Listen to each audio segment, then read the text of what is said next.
लेकिन आगे चलकर ये बहुत आपको अच्छा लगेगा। हर कॉम्पिटिटिव एग्जाम, हर प्रतियोगी परीक्षाएं जो हैं आपके इसी कोर्स के तहत होती हैं। सबसे ठीक ये बता दूं मैं, कक्षा 12वीं के बच्चे जो हैं वो बहुत ही एक ऐसे पड़ाव में जीवन के, हमारे रोहित जोड़ी सर ने बहुत कुछ समझा दिया है आपको एग्जाम्पल के माध्यम से, मुझे समझाने की जरूरत नहीं पड़ेगी। और आप स्वयं आप एक ऐसे उम्र के पड़ाव पे पहुंच गए, 12वीं वाले सुन रहे हैं क्या?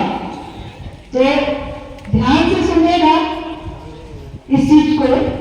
तो क्या है कि आपको अपने जीवन का रास्ता तय करना है, आपको अपने घर वालों को कुछ देना है, आपको अपने समाज को देना है, आपको अपने राज्य को देना है, अपने देश को देना है, अपने परिवार को देना है और देश का एक अच्छा नागरिक बनना है। आप किसी भी फील्ड में जाएं, चाहे राजनीतिक हो, सांस्कृतिक फील्ड हो, चाहे ऑफिसर बनना चाहें, डॉक्टर बनना चाहें, इंजीनियर बनना चाहें, किसी भी प्रकार का फील्ड है, अपनी रुचि का फील्ड है, क्या बिजनेस करना चाहें, जिस फील्ड में भी जाएं, बस आप एक सिस्टम के तहत काम करें और ऊंचाइयों को छुएं। यही मेरे यज्ञ परिवार की तरफ से आशीर्वाद होगा और आप लोगों का यही मैं कहूँगी कि आप लोग इस तरह से कार्य करें। अपने घर की अभी तक वो सम्मान करें, लेकिन आप अपने बड़े हो गए, एक जिम्मेदार देश के नागरिक बनने जा रहे हैं। 18 वर्ष की आयु पूर्ण हो चुकी है, आप मतदाता सूची में आपका नाम आ चुका है, तो आप उसको भी ध्यान रखें और जीवन में जो भी करें सफलता की सीढ़ी पर चढ़ें। उसके लिए आपको कर्म करना होगा, क्योंकि कहते हैं ना, बीज को खपे बिना विकास नहीं होता, बीज को खपे बिना विकास नहीं होता, दीप को खपे बिना प्रकाश नहीं होता। आदमी की मेहनत से बनता है, आदमी की मेहनत से बनता है, सब कुछ बना बनाया इतिहास नहीं होता, सब कुछ बना बनाया इतिहास नहीं होता। तो बस ये संदेश उदाहरण को बच्चों को भी है कि आप जब तक मिट्टी के अंदर जिस तरह बीज अंदर अपने आप को दबा के नहीं रखता, वो धीरे धीरे पौधे से पेड़ के रूप में पल्लवित होकर पुष्पित होकर फल देता है, उसी तरह आपको करना है। क्योंकि प्रकाश भी दिए, जब तक दिया नहीं जब तक प्रकाश नहीं मिलता, और जब तक आप मेहनत नहीं करेंगे तब तक आप अपना इतिहास नहीं बदल सकते। मैंने सहायक आयुक्त महोदय को आमंत्रण दिया था, वो तैयार थे, सहर्ष उन्होंने आमंत्रण स्वीकार किया था और बहुत इंटरेस्ट रख रहे थे कि बच्चों के साथ मैं बात करूं मैं, लेकिन इतना आवश्यक कार्य आ गया है। मार्च का महीना आए, रात को उन्होंने मैंने मैसेज किया, मैडम मेरा कंफर्मेशन नहीं है, बहुत सारी जानकारियां हैं जो कल तक ही मुझे पूर्ण करनी, 5 बजे तक बच्चों से मिलूंगा, अवश्य मिलूंगा, मेरे संदेश दीजिएगा। हमारे सहायक आयुक्त गणेश राम सोरी, हमारे नए सहायक आयुक्त सर का नाम क्या है? GR सोरी, है ना? तो जो उन्होंने संदेश भेजा है, तो मैं आपका संदेश उनकी आप तक पहुंचा रही हूँ, उनका संदेश। और यही अपेक्षा करूंगी कि आप 12वीं में जा रहे हैं तो यहाँ से जाके आप घर में सो मत जाइएगा। अभी आपके लिए एक और नई चीज बता देती हूँ, कल भी मुझे CTD से फोन आया था और कल भी आप भी मेरी रास्ते में AC सर से बात हुई है। नीट के जो 31 बच्चे हैं पूरे, और उनकी जानकारी मैं दे रही हूँ, और JEE के जो है 9 बच्चे, JEE के जो है टेस्ट के, आप लोग निराश मत होइए, आप इंजॉय करिए। हो सकता है 1 अप्रैल से आपकी कोचिंग क्लासेस शुरू हो। अब वो कोचिंग क्लासेस कहाँ हो सकती हैं? या तो राज्य रायपुर में होंगी या तो जिले में होंगी, जगदलपुर में, वो विभाग ही तय करेगा। उसके लिए आप लोग तैयार रहिए। नीट के जो 21 बच्चों ने जो फॉर्म भरा है उसका एक ग्रुप बना लीजिए, उसमें मुझे भी जोड़ दीजिए, ऐश्वर्या मैडम और प्रीतिका मैडम को भी जोड़ दीजिए, और गणित वाले बच्चे जो है लहरी सर और मुझे जोड़ दीजिए, और ऑफिस के रविंद्र और बेदी सर को भी, क्योंकि आप लोग का एग्जाम गर्मी की छुट्टियों में होगा। तो क्या है कि सारे टीचर्स छुट्टियों में चले जाते हैं, तो आपसे कॉन्टेक्ट बनेगा और आपका एग्जाम कब क्या है तो एक साथ मैसेज सबको मिलेगा। और आप लोग अपना वही फोन नंबर दीजिएगा जो आपके एग्जाम के आपने जो फॉर्म भरा है नीट का या जेई का, वो फोन नंबर और आपका चालू फोन नंबर जिससे हमसे बात हो सके, उस नंबर को उस ग्रुप में ऐड कर दीजिए, दोनों नंबर को, ताकि आप लोग बहुत अच्छे से कर सके। कुछ बच्चों ने फार्मेसी का भी फॉर्म भरा है, 6 बच्चों का नाम क्या है।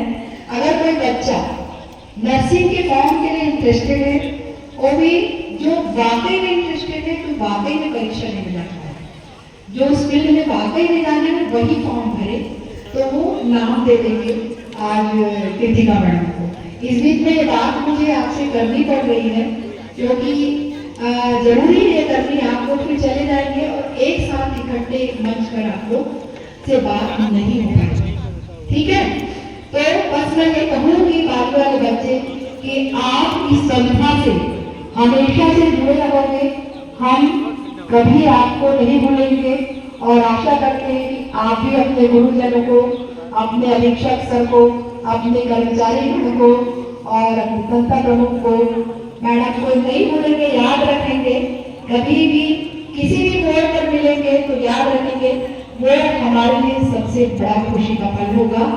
और उसके साथ ही जो है आपके जो बहुत सारे कर्मचारीगण हैं जो आपको सुबह से लेकर रात तक आपके पीछे रहते हैं, आपको खाना खिलाते हैं, आपकी व्यवस्थाएं देखते हैं, प्रत्यक्ष अप्रत्यक्ष रूप से काम करते हैं, तबीयत ठीक है नहीं है तो भी मजबूरी के बच्चों का बच्चों को सही समय पे हर चीज मिले, इसका ध्यान रखते हैं, तो उन लोगों को भी हमेशा आप याद रखेंगे।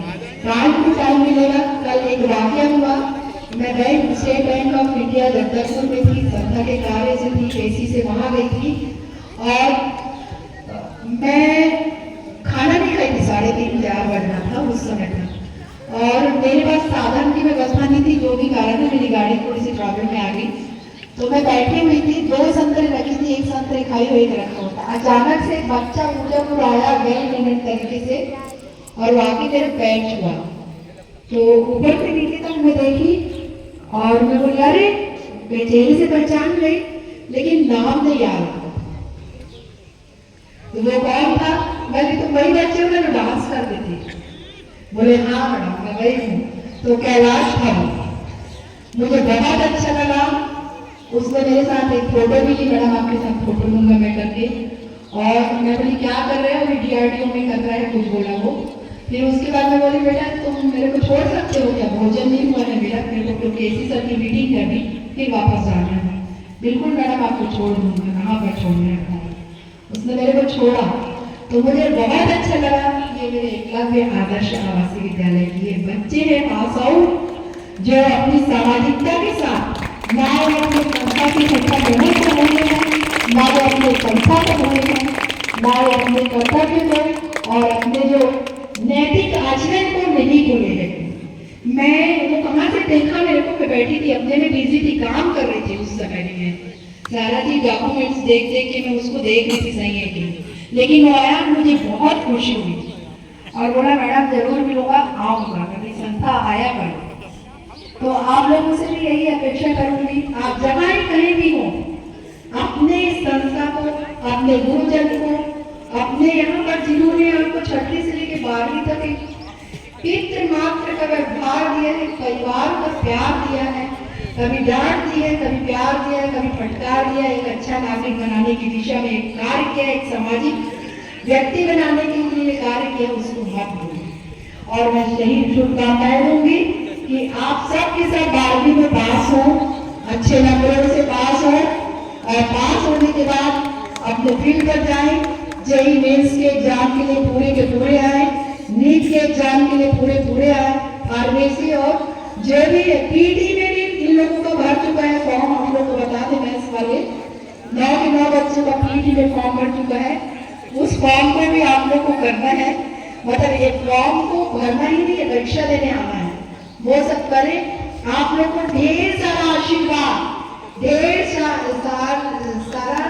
मतलब बोलना चाहिए प्रेम प्यार और ऊंचाइयों पर उड़ने का आशीर्वाद, लेकिन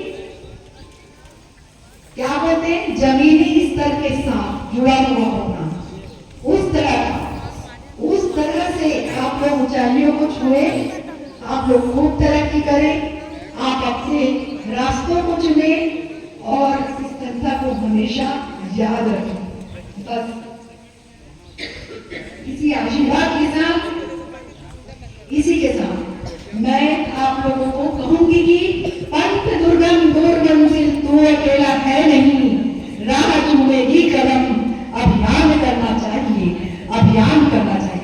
ये मेरे हमेशा का ध्येय वाक्य है, मेरा स्वयं का। कभी भी हम आपके हमेशा साथ लगेंगे, संस्था, पूरा स्टाफ, पूरा परिवार का भी आपके हमेशा प्रत्यक्ष अप्रत्यक्ष रूप से साथ देगा आपका। आप बस अपने कर्तव्य पथ पर चलिए, कर्म करिए, दुर्गुणों से दूर रहिए, नैतिकता का पालन करिए, सामाजिकता के साथ एक देश के अच्छे नागरिक बनिए।